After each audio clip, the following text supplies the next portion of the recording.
Congressman Ron Paul, how much longer should the United States stay in Iraq? The sooner we come home, the better. If they declare there's no progress in September, we should come home. It was a mistake to go, so it's a mistake to stay. If we made the wrong diagnosis, we should change the treatment. I think it's been known for quite a few decades that our foreign policy has what the CIA calls blowback. It has unintended consequences.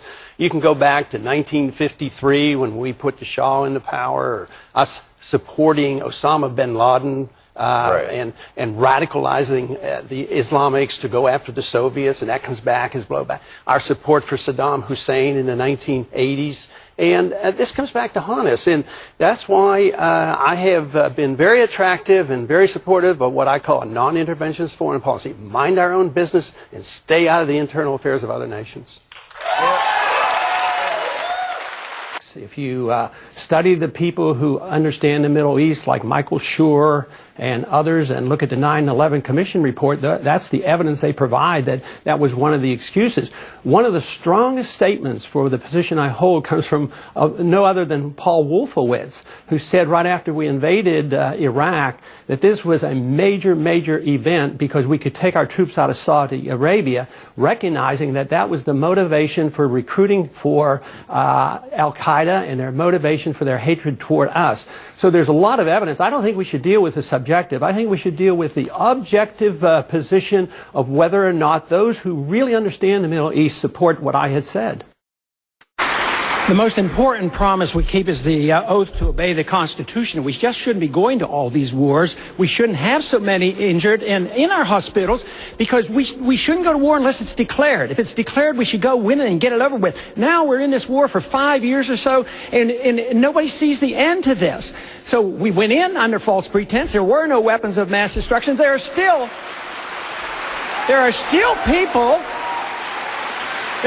people who believe that Iraq had something to do with 9/11, yet 15 of the people were from Saudi Arabia.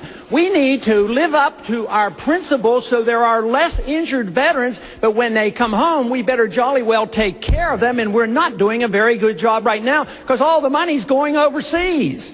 We're broke, and we got to do something about it.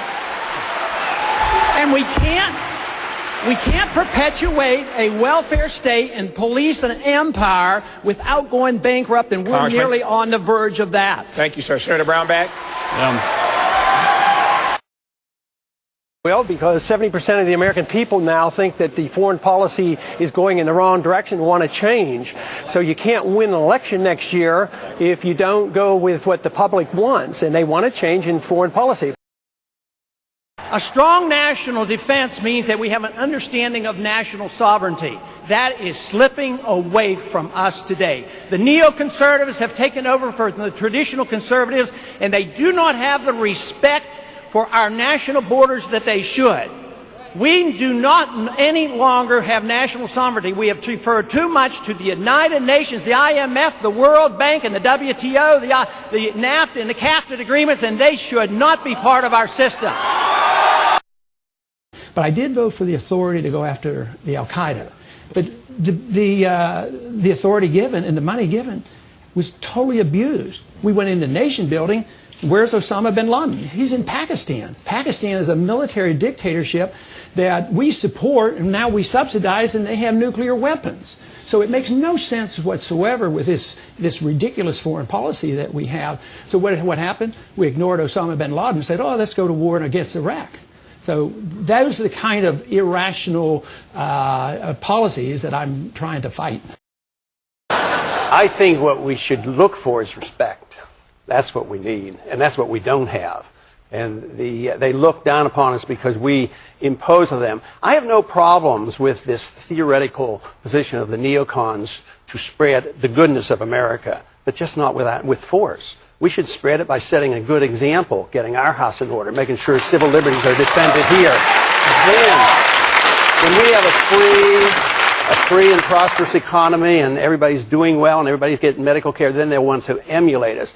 But there's no way it'll work to pretend that we have goodness. It's so good that the Wilsonian, actually this is old stuff, Wilson, make the world safe for democracy. A Democrat. It hasn't worked, and force does not work. Yeah. Persuasion does. And